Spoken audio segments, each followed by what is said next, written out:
Hi, welcome to the Three Wild Boys podcast, coming to you from the amazing Canadian mountains. Yes, and welcome to our series of podcasts on economics. Today we'll be talking about inflation. It'll be coming in 3 parts because there's a lot to talk about. And right now we'll be talking about part 1. Today we have a special guest on, or at least that's what he thinks. Okay, well, thank you. Yep. I am a special guest. Anyway, thank you, boys, for having me on the show. So, today, it seems like you're going to be talking about inflation. Yeah. Yes. So I'm very interested to know a little bit more about that. So perhaps you can tell me more about it. Yeah. Alright, would you guys care to give the definition? Well, the actual definition, The literal definition of inflation is... I don't know. I'll give you a definition. I mean, it's about things getting bigger, I think. Yes, Yeah. like a balloon or like someone else. I'm sure there's probably a joke in there somewhere that you're itching to let out, but let's move past that. Thank you very much. So, inflation about things getting bigger. Is that right? Yes, Yeah. imagine it like a balloon expanding. Like a balloon Pumping expanding. air in. Get it? Okay. So, what happens to the balloon when it gets too big? Out of interest, no, Yes, it it pops. it pops. Blows. Okay. All right. So tell me more. I'm interested. So that's the actual definition of it. But in relation to money, it's more... Well, so inflation is not the value of the price of the item going up, more the value of the money that you buy it with going down. Got it. Okay. So your buying power, your purchasing power is decreasing Yes. as opposed to. So that money Just that you costs had, I going don't up. know, a few years ago is worth less than it is now. Okay. So because it does seem, you go to a shop, you buy a product. Let's say I buy some eggs, $5 1 year, and then a few months later I'm spending $6 or $7. So it just seems like the price is going up. But what you're saying is, although that is literally sort of happening, but actually what's happening is the fact that my purchasing power, what my dollar is worth and what my pound is worth, is less than it was the year before. Yeah. So it's kind of like a different way of looking at it. Mm. Okay. Well, that makes sense. Yeah. So although the price is literally going up, it's actually my ability to have pay enough for it. dollars Like, to do it. I mean, like your egg example was good because I used to like selling eggs. Hmm. A few years ago, you could sell it for $5. That was I mean, it wasn't too expensive, but that was pretty good. Whereas now, $5 is like you couldn't sell it for that. Well, I remember just even in obviously many years, I haven't been in life that long, being obviously still quite young and everything. But Yeah, I have been you're able to about see in my lifetime, the value of a pound or a dollar, which you could buy so much more. You could buy a penny chew or a penny sweet. Now that same penny sweet is about 10p. It's just showing me that I can't buy the things I used to buy for the same monetary value. Like a dollar is not worth the same amount as it was 50 or 100 years ago. Yeah, I mean, our grandma, she was saying that £5 used to be able to buy her all the shopping, everything for a week. Now £5 doesn't even buy a loaf of bread. Literally, yeah, does not buy a loaf of bread. Yeah, it's crazy. So, okay, that makes a lot of sense to me about the idea of what inflation is. But is that really what it is? Well, I don't know. I suppose what I understand, I think there are multifaceted parts to this whole inflation thing. So why don't you tell me what inflation is, or what most people perceive it to be? Most people perceive as it comes in 3 different parts: demand or price pull, and cost push, and built-in costs of everything, I guess. But that's only really the symptoms of what inflation really is. Okay. Yeah, okay. So you said demand pull, Or price sort of pull. the effect of price, something else. So how do you explain that? What is that? Just to be clear.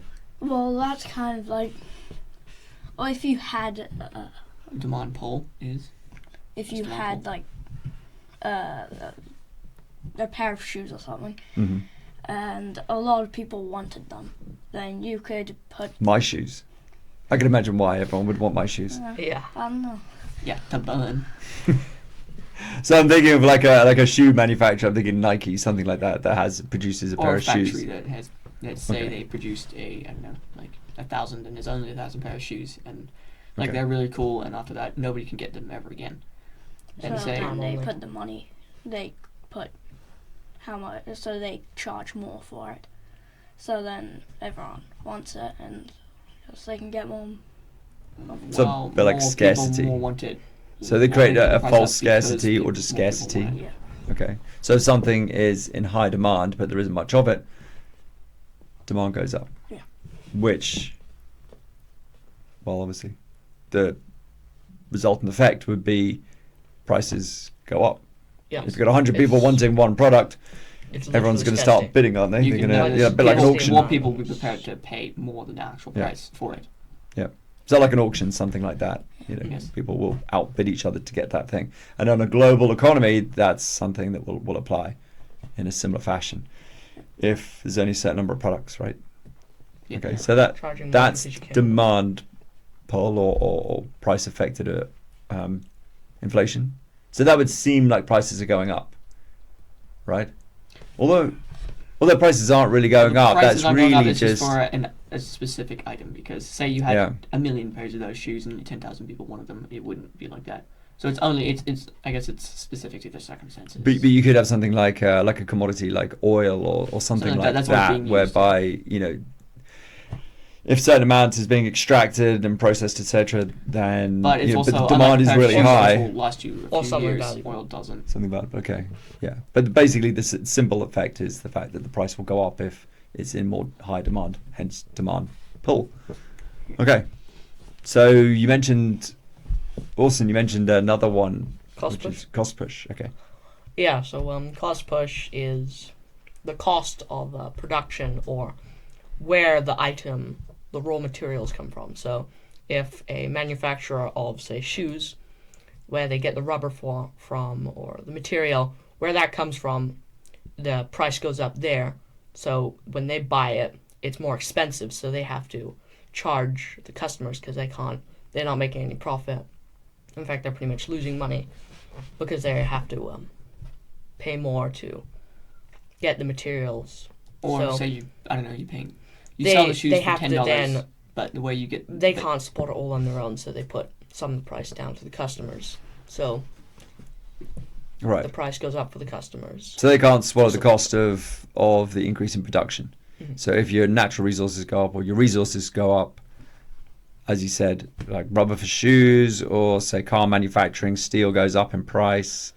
Anything happens like Sorry, that. they need to put the price up because the cost, well, how much they were selling the shoes for isn't enough. They're not making on how much is less than how much. They still have to make a profit. They can Yeah. swallow some of that cost, presumably. Say but, it costs. but they will have to I don't know, push up the They cost. sell their shoes for $10, but it's costing them $11 to make them. So They're they not- have they're to put losing the money on price it. up to $11.50 just to make a bit of a profit. So it's kind of like the opposite way to demand. Instead of the consumer driving that change, it's the cost of production pushing Yeah. up the price, as in it's being pushed from behind, right? So hence demand pull and cost push.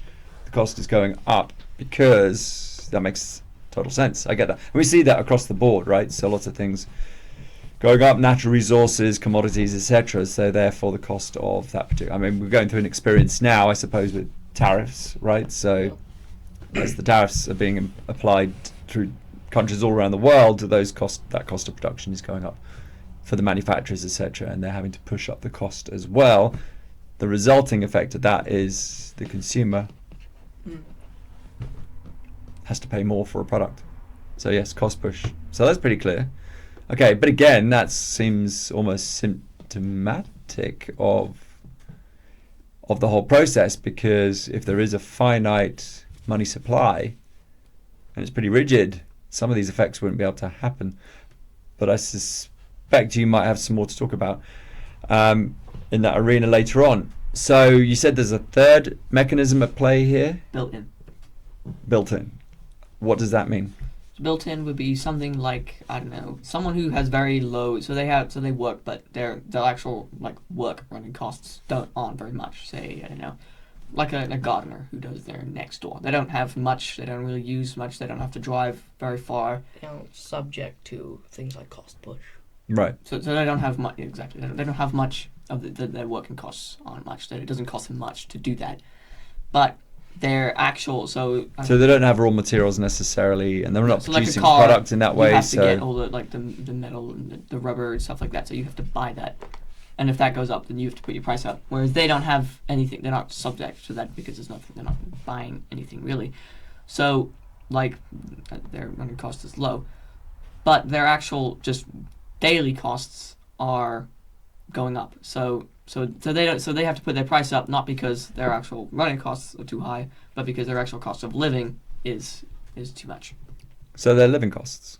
Living costs. Right. Okay. So if, say, you are an employee working for a large company, you may not have much in the way of production costs, but you do have living costs. You've got to feed yourself, you've got to feed your family, you have to travel to work, you have to buy cars, you have to do all the other components in just living.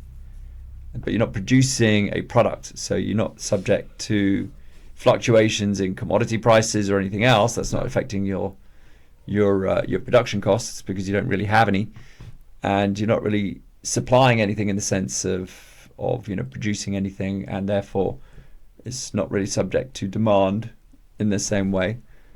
But you still have to live, right? So as we right at the beginning we mentioned about eggs. So if the price of eggs goes from $5 to $6 to $7, and your whole living cost in a car average price goes from $30,000 to 35 to 40, you have to find that money from somewhere. Yes. Right? So then what does that mean? Do you go, how do you get that money? What do you do? Well, you would have to either put your price up, or if you work for somebody, then you would have to, I don't know, that's where pay rises come from and whatever, because Right, you physically can't live on that. Okay. That's very clear. So that's why people, I guess that's why people go into a situation whereby they demand more money. They literally say to their employer, or I guess they have strikes and all sorts of things, saying, wait a minute, we can't afford to live anymore, so we need to have an increase, or like a structured approach over the next year or 2 years or 5 years for an increase in wage. Because if inflation is running at, say, 2, 3, 4, 5%, you've got to increase your wage in order to just stay afloat, to live. Yeah. Okay, so that's built in, right? In the sense that because the whole economy is moving up, and in the sense of costs going up for various reasons, everyone's subject to those changes. Because we're all subject to the influences of changes in the economy.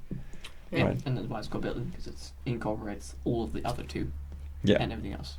It's impossible for it just to affect one group of people. It's going to affect everyone at some point. Yeah. Okay, so your purchasing power is going down, so you need a wage rise. Mm-hmm. So that's why minimum wages and everything else, just to keep up with that. Okay, but you're saying that that's not really inflation, Nope. though. Or at least that's what people think it is in some ways. It is, but there's more to it than that. It actually gets pretty interesting. In fact, from what I understand, it becomes almost like a magic trick. There are some funny things that happen in the economy to understand the whole concept of what inflation is. Okay. So are you gonna educate me and teach me a little bit more about that? On the next parts, we'll see you there. What? Doing the next part? Okay. Just a final thought then, before we have the next gathering where I can join you guys for this. So, would you say inflation is a bit like a taxation? You could call it that, yeah. Okay. Like a hidden tax. It's going the same way. Right. You're still losing money. You're losing money, right? So yeah. So I'm just thinking. So not in the same way, then you're not having $10 and then you got $9, but it's still that $10 now still buys you less. So you are still losing money in that way. Because I'd love to. I think most people are very much aware that I'm your dad. So if I gave you sort of 10 cents pocket money a week, you'd be happy with that, right? Because 10 cents bought you a lot. No. Oh, Maybe 50 years ago. damn. So equivalently now would be like $10 per week Exactly. just to Yeah. keep up with that. $1 doesn't even buy you anything. So, It doesn't, does it? You could buy a lollipop. You see that depends on where. From. dastardly inflation problem. Yeah, it really causes havoc. But it is interesting because that is like a tax. If you just have $100 and you don't do anything with it, inflation's going to eat that money away, right? Because if inflation's running at say 2%, you're losing 2% of that, and then compounded element is just going to keep getting worse and worse and worse. So eventually, that $100 is going to be worthless. If I kept $100 from 100 years ago, I'd be sitting here going, 100 years ago. I'd have been pretty well off. That would have been $100 quite a been- decent amount. I could have probably bought a whole range of things. But now, as you said, it'd be a $100 is few loaves of bread and some milk and eggs, and that's it.